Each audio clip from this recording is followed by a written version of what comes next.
ఊహిస్తేనే భయంకరంగా ఉంది. Hello friends, నమస్తే. VD14 రణబలి మూవీ యొక్క గ్లిమ్స్ అయితే రిలీజ్ చేయడం జరిగింది మేకర్స్. సో అది ఎలా ఉంది ఏంటనేది అయితే మనం మాట్లాడుకుందాం. సో విజయ్ దేవరకొండ నుంచి ఇది 14th మూవీ. సో ప్రెస్టీజియస్ మూవీగా మనకైతే కనిపిస్తుంది. దీన్ని మైత్రి మూవీ అయితే ప్రజెంట్ అయితే చేస్తున్నారు. సో గ్లిమ్స్ ని చూడంగానే నాకు ఎలా అనిపించింది ఏంటి అంటే, ఈ మధ్య కాలంలో రీసెంట్ టైమ్స్ లో విజయ్ దేవరకొండ మూవీస్ వరుస పెట్టి ఫ్లాప్ అయితే అవుతున్నాయి. నాకైతే గీతా గోవిందం తర్వాత ఒక్కటి కూడా సరైన హిట్ అయితే పడలేదని చెప్పి క్లియర్ గా కనిపించింది. సో అదే విధంగా ట్రెండ్ అయితే కంటిన్యూ అవుతుంది, మూవీస్ అయితే హిట్ అయితే అవ్వట్లేదు. సో ఈ మూవీ గ్లిమ్స్ చూస్తే ఎలా అనిపించింది అంటే, ఇదంతా ప్రీ ఇండిపెండెన్స్ అంటే 1857 లో ఇండియాలో జరిగిన ఒక ఫిక్షనల్ స్టోరీ. ఇది రియల్ స్టోరీ అయితే కాదు, ఫిక్షనల్ స్టోరీ. సో రంగబలి ఏదైతే ఈ క్యారెక్టరైజేషన్ ఉందో, సో ఇది కొన్ని రియల్ లైఫ్ ఇన్సిడెంట్స్ ని బేస్ చేసుకొని దీన్ని ఒక ఫిక్షనల్ మూవీ అయితే తీయడం జరిగినట్లు నాకైతే కనిపిస్తుంది. సో ఇందులో మమ్మీ మూవీ ఏదైతే మమ్మీ మూవీ ఉంది కదా, అందులో నుంచి వీళ్ళని తీసుకోవడం, దాని తర్వాత గీతా గోవిందం తర్వాత మళ్ళీ డియర్ కామ్రేడ్ తర్వాత రష్మిక మందన జోడీ కూడా ఈ మూవీలో మనం చూడైతే పోతున్నాం. సో ఆ టైంలో ఇండియాలో ఎలాంటి ఇష్యూస్ ఉండే, సో ఎలా దోచుకునేది భారతదేశాన్ని బ్రిటిషర్స్. సో నగలు ఆస్తులే కాకుండా తినడానికి తిండి కూడా లేనట్లు చేస్తుండేది బ్రిటిషర్స్. ఆ టైంలోనే ఒక విప్లవకారుడు వచ్చి ఎలా వాళ్ళతో పోరాటం చేశాడన్నదే ఈ మూవీ యొక్క స్టోరీ లైన్ గా నాకైతే కనిపిస్తుంది. సో ఇది రియల్ లైఫ్ ఇన్సిడెంట్స్ ని బేస్ చేసుకుని తీసిందా లేకుంటే కంప్లీట్ గా ఒక ఫిక్షనల్ స్టోరీయా అనేది ఇంకా కొన్ని రోజులు అయితే మనకు అయితే తెలుస్తుంది. సో నాకు ఎలా అనిపించింది ఏంటంటే, అంత బానే ఉంది. ఏదైతే మద్రాస్ అని చెప్పి చూపించడం, అక్కడున్న 1980s 1890s 1850s 1860s జమానా యొక్క పిక్చరైజేషన్స్ కానివ్వండి, అక్కడున్న ఆకలి కేకలు కానివ్వండి, బ్రిటిషర్స్ ఎలా దోచుకు వెళ్ళేది కానివ్వండి, ప్రతి ఒక్కటి బాగానే ఉంది. క్లైమాక్స్ కి వచ్చేసరికి నాకు విజయ్ దేవరకొండ లుక్ ఏదైతే ఉంటుందో రివీల్ అయి రణబలి అని చెప్పి టైటిల్ కార్డు పడుతుంది కదా, అక్కడనే మొత్తం చెడదొబ్బినట్టుగా అనిపించింది. సో ఎక్కడైతే రౌద్రం లుక్ అయితే ఉండాలో అక్కడ నాకు ఒక హర్రర్ లుక్ ఇచ్చినట్టుగా అయితే కనిపించింది. నాకు పర్టికులర్ గా అంతగా నచ్చలేదు. సో మేబీ ఇంకా వేరే వాళ్ళకైతే నచ్చొచ్చు, బట్ నాకైతే పెద్దగా నచ్చలేదు. అది రౌద్రం కాదు, ఇంకేదో లుక్ దారి తీసింది అన్నట్లు అనిపించింది. నాకు ఒకటి ఏంటంటే, ఒక జానర్ ని టచ్ చేయలేడేమో అనిపిస్తుంది విజయ్ దేవరకొండ. పర్టికులర్ గా ఒక కాలేజ్ స్టూడెంట్ ఏదైతే అర్జున్ రెడ్డి దగ్గరనే స్టక్ అయిపోయాడు అన్నట్టు అనిపిస్తుంది.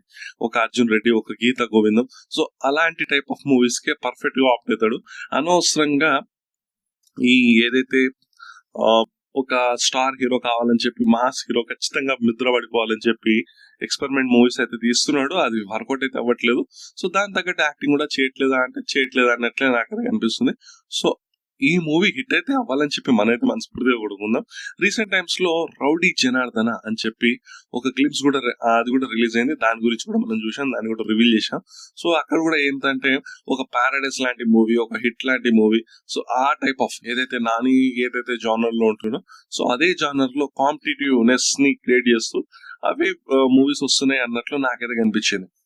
సో అందులో ఒక ఎల్ వర్డ్ ఉంటుంది, ఇందులో ఒక ఎల్ వర్డ్ ఉంటుంది. సో నాకు అలానే అనిపించింది, పెద్దగా ఏమనిపించలేదు. ఇక్కడ కూడా ఏంటంటే, అన్ని మంచిగా వర్కౌట్ అయితే, ఎంత మంచిగా తీసినా కూడా, తీయడంలో ఎంత బాగున్నా కూడా మనము నటించే దాంట్లో కూడా కొన్ని పోతాయి. సో రణబలి అన్న దగ్గర ఇక్కడ నాకు తెలిసి జనాలు మనం బలి అని చెప్పి నేను అది క్యాప్షన్ పెట్టడం జరిగింది. సో ఆ విజయ్ దేవరకొండ లుక్ ఏదైతే ఉందో అక్కడ చూసినప్పుడు వద్దుర బాబాయ్ అన్నట్టు, అంటే మనం బలి అవుతాం అన్నట్లు నాకైతే అనిపించింది. But end of the day product ఏదైతే ఇది ఉందో ఇది బాగుండాలని మనం మనస్ఫూర్తిగా కోరుకుందాం. మూవీ హిట్ అవ్వాలని చెప్పి మనస్ఫూర్తిగా కోరుకుందాం. వీడికి ఒక హిట్ అనేది చాలా అంటే చాలా అవసరం. సో ఈ రౌడీ జనార్దన కానివ్వండి, ఇది కానివ్వండి, హిట్ అవ్వాలని చెప్పి అయితే మనమైతే అనుకుందాం. బట్ ఆ రేంజ్ లో కంటెంట్ ఉండాలి. మనోడు ఏం వెల్లు అయితే పెట్టకూడదు. అండ్ దీంతో పాటు ఏంటంటే, స్టోరీ మీద ఇన్వాల్వ్మెంట్ ఉండకూడదు అనేది మన అయితే అనిపిస్తుంది. అండ్ పాత్రకు తగ్గట్టు యాక్టింగ్ చేస్తే బాగుంటుంది అన్నట్టు నాకైతే అనిపించింది. సో మీకు ఎలా అనిపించింది ఏందనేది మీరైతే మీ యొక్క కామెంట్స్ రూపంలో మీరు తెలియండి. ఇది ఒక మీరు కొంతమంది ఏమంటారు, వీడిని ఫాలో అయ్యే వాళ్ళు. సో వీడి ఏంటంటే స్వయం కృషితో ఎదిగిండు విజయ్ దేవరకొండ. సో వాళ్ళని కూడా నువ్వు అంటావా అది ఇది అని చెప్పి కొంతమంది ఫ్యాన్స్ ఉంటారు కదా, వాళ్ళకి నేను అన్నదలుచుకున్నా ఒకటే. సో ఇన్ని ఫ్లాప్స్ వచ్చిన తర్వాత కూడా ఒక హీరో స్టాండ్ అవుతుండు, ఏం బ్యాక్గ్రౌండ్ లేదు అని చెప్పి కొంతమంది అంటుంటారు కదా. బ్యాక్గ్రౌండ్ ఉంటేనే సర్వైవ్ అవుతాడు. సో వాళ్ళు కూడా ఒక వెల్ నోన్ రిచ్ ఫ్యామిలీ నుంచిలే వచ్చిండు. ఇనిషియల్ డేస్ లో స్ట్రగుల్ అయితే ఉంటుంది, బట్ ఒక వెల్ నోన్ ఫ్యామిలీ నుంచి, ఒక మంచి రిచ్ ఫ్యామిలీ నుంచి వచ్చిండు. కావాలంటే విజయ్ దొరకకుండా వాళ్ళ అమ్మగారు వాళ్ళకి ఆస్తులు అవి ఇవి ఉన్నాయని చెప్పి కొన్ని ఇంటర్వ్యూస్ లో చెప్పడం జరిగింది. అండ్ దాని తర్వాత కేటీఆర్ దగ్గర నుంచి ఫ్రెండ్షిప్ కానివ్వండి, కొన్ని రోజులు బ్యాకప్ అయితే ఉండే అనేది నాకైతే అనిపించింది. సో ఎవరైనా బ్యాకప్ లేనిది ఇండస్ట్రీలో అయితే ఉండరు. స్టార్టింగ్ ఇనిషియల్ డేస్ లో 1-2 ఇబ్బందులు అయితే గానీ ఆ తర్వాత బ్యాకప్ ఉంటేనే ఆ సపోర్ట్ అనేది ఉంటుందని చెప్పి నాకు ఒక గట్టి నమ్మకం. సో దీన్ని మీరు ఎక్కబోయిస్తారో కాదనేది మీ ఇష్టం. అండ్ ఈ వీడియోకి ఇంతే గైస్. నెక్స్ట్ వీడియోలో మనం మళ్ళీ వెళ్దాం. అంతవరకు బాయ్ బాయ్ ఫ్రెండ్స్. మీరు మాత్రం మన ఈ వీడియోని ప్లీజ్ లైక్ చేయండి, షేర్ చేయండి, సబ్స్క్రైబ్ చేయండి అండ్ కామెంట్ చేయండి. మన వీడియోస్ కి హైప్ అనే ఆప్షన్ ఉంది, ప్లీజ్ హైప్ కూడా చేయండి. ఇదే గైస్. నెక్స్ట్ వీడియోలో మనం మళ్ళీ వెళ్దాం. అంతవరకు bye bye friends, signing of.